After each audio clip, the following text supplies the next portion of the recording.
So what makes Upside Down unique as a love story? Yeah, I mean, just the setting that it's in, you know, the alternate universe, the landscape that this kind of classic story kind of exists in makes it unique, I think. You know, the fact that it's, you know, there's two worlds, which is something that you've never kind of seen before, each with its own gravitational pull, and the worlds are kind of close enough that they can sort of see each other and have a relationship with each other. You know, just so the whole kind of, you know, the fantasy landscape which these two characters kind of exist in makes it, you know, totally unique, I think, but actually based in a very sort of classical kind of way. And they end up changing the universe in a way, too, by the end. Perfect. That's it?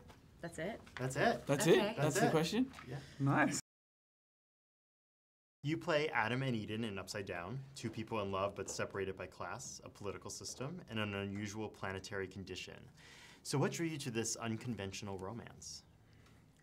I mean, Juan, for both of us, he is so incredible, and he is truly a visionary, you know, and meeting with him and getting to know him and seeing his previous work, I knew that he was going to make something very special, and I really wanted to be a part of that. Anything? Yeah, same. I mean, it was just like what you said, really. It was just, you know, you kind of read the screenplay, and it, you know, it felt like a very kind of classical fairy tale, you know, a fairy tale that you maybe should have been told as a kid, you know. And then, you know, it was hard to kind of get a grasp of what it was going to look like visually. So piece by piece, it started to get more and more exciting, you know. So the screenplay came across as a really unique sort of love story, but very classic in its kind of core. And then they sort of sent me some imagery of what the film was going to look like. And then it was once I met Juan who basically, you know, explained that this had all come to him in a vision and a dream, and that he really wanted to kind of bring this vision to life and make a film of it, and just to sort of be around him, and you really got a sense that he was, you know, an exciting guy to kind of work with and a true kind of artist, you know. So that, you know, it just got more and more exciting as we kind of, and then I found out Kirsten was going to be, you know, playing Eden, and then it just got more and more kind of exciting, and a film that I definitely wanted to be a part of. Perfect. The film takes place in two worlds with different forces of gravity.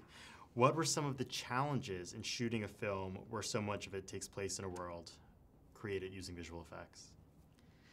I mean, for me, sometimes with green screen, it's a little difficult to wrap your head around the core emotion of the scene and like what story we're really telling.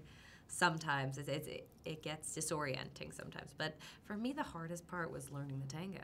Like those were my classes. Poor Jim had to hang upside down for 15 minutes for a scene, but I got to learn how to dance. But it was hard to learn the tango. It's a very complicated dance. I was amazed because, I mean, it was my first kind of, you know, green screen, CGI, fantasy kind of, you know, film that I'd never done anything like that before. And I was amazed at how much, and I think that had come from Juan, you know, he was really adamant that he wanted to bring as much life into the film as possible. And I was amazed that, you know, they actually build a lot of these sets, and, you know, there's a lot to kind of use and to play with from an acting point of view. You know, there were certain days where it was just nothing but green screen, but I mean, I'd say 70% of the film, you know, they gave you enough. They built you these incredible sets. They built the forest in the studio, the ground zero that was all built, you know. It was, so I was actually like blown away by how much they kind of give, how much reality they try and give you to kind of play with, you know. Excuse me.